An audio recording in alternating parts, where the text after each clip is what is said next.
What's up, guys? In the last 6 years, I've built multiple businesses in different industries, got about $200 million right now in real estate under management. But in 2025, I'm just thinking if I had to go back and start all over again from scratch, there are a couple things that I would double down on, and there are a few things that I would do differently.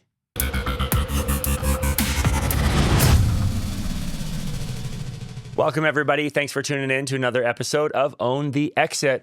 I'm Aaron Leatherdale, your host here, and being a successful entrepreneur, having started a bunch of different businesses, if I had to start all over again, as I'm looking back, here are some things that I would double down on, and here's a couple things that I would probably do differently or try to do better.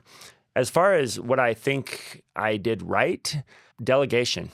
And I think that's something as entrepreneurs, like it can be tough, right? Because right when we're starting a business, I've got to do everything, or I don't have any money to hire somebody. But getting a virtual assistant, getting an executive assistant, for me, it was a game changer.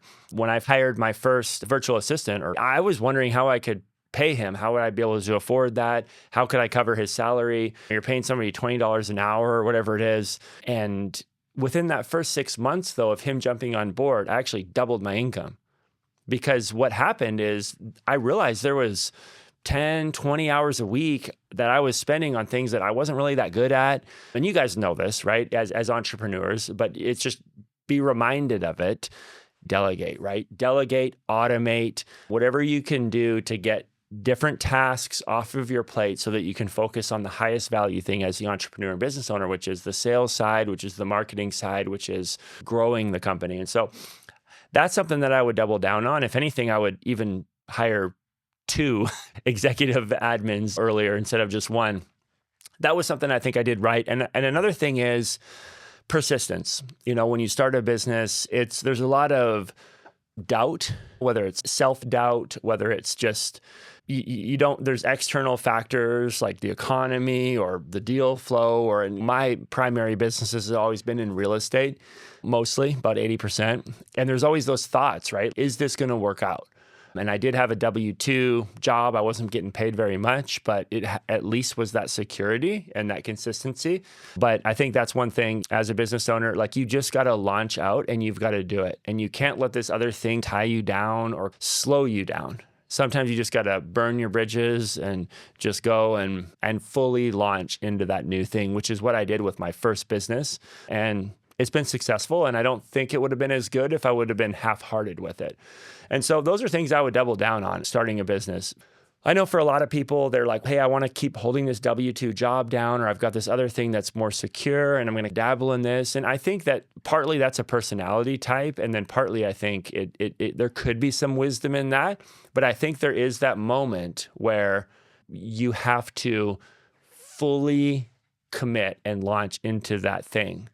And that's the moment where people, they have fear, they don't want to do that jump. And so for me, that's something that I've always been, I guess, more on the extreme side of just jumping in and trying. Hey, the worst thing that can happen is I'd fail and I'll have to go get a different job. But those are things that I would double down on. And so that would be delegation, getting assistance, getting a team, getting people to help you with admin so that you can actually focus on your core revenue generating tasks, and persistence, not quitting, not allowing fear, not allowing any external factors to influence your decisions, but just committing and focusing on that goal and just grinding through that. As far as the 2 things that I would do better, if I had to start all over again from scratch with no business experience and I was brand new, I think networking is huge. And I think there's this silly saying, your net worth or your network is your net worth, right? Or vice versa.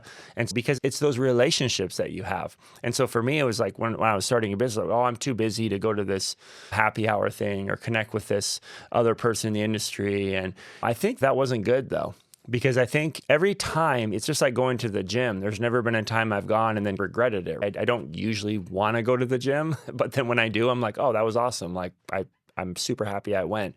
It's that way with networking, with different industry leaders, with different people in your field. There's always some nuggets, right, where you can gain knowledge or education or inspiration. And so I feel like if I could do it all over again, I would build into my schedule more focused networking times so that I'm becoming established in my field. I'm getting to know all the players. They're getting to know me. And I do think that is something that, for me as an entrepreneur, I just being so busy and just grinding on a very kind of tunnel vision, being solo, being lonely, being isolated, just working on whatever the thing is that I'm working on. I don't know if that's good. I think that it is important to step out of that and get into more networking with other people, because it just broadens your perspective and just like lifts you. And so that's something that if I could do it all over again, I would try to cultivate more of those relationships and networking. And then another thing is thinking bigger. When I think we interviewed a guy on the podcast who grew up in New York City. And I remember he's a successful business owner and property owner. And I remember him on the podcast saying he never thought he could buy a house. Like, it was a limiting belief in his mind. He was like, I'll never be able to buy a house. That's crazy. Like, I'll always rent, because everyone rented, his parents rented, everyone in his neighborhood rented. But it was like a barrier it was really just his mind. And he was like, meanwhile, he had 2 successful businesses that were cash flowing, but he still had this other thing in his mind where I'll always be a renter though. And so I think that's one thing that I would even push to do more if I had to start all over again, was enlarging my mind, right? Because there's these different stages where you're like, maybe I can buy a house. And then you buy a house and you're like, maybe I can buy 4 houses, and then maybe I can buy 10 houses, and then maybe I can buy a 100-unit apartment complex. And I think there's a part of that's good and logical and the natural progression of kind of continuing to scale up. But I know Grant Cardone's, forget all that stuff, go straight to the large apartment units. Forget wasting all your time with all the little stuff. You may agree or disagree, but I think there's some truth in that, of expanding your mind, right? And getting past like that. And that's where the networking comes in, right? If you're interacting with people that are buying hundreds of units at a time, it's, oh, wow, that is possible. Like, they're not any different than me, right? They don't have any greater skills or intelligence, or their mindset has been expanded. And so that's something, I guess, if I had to do it all over again, I would just try to enlarge my mind. I've come to the conclusion that when I look around and people that are successful or talk to different folks, and I'm not just talking about money, I'm talking about relationships, I'm talking about their health, I'm talking about their family relationships, holistic success, right? A lot of it comes down to mindset.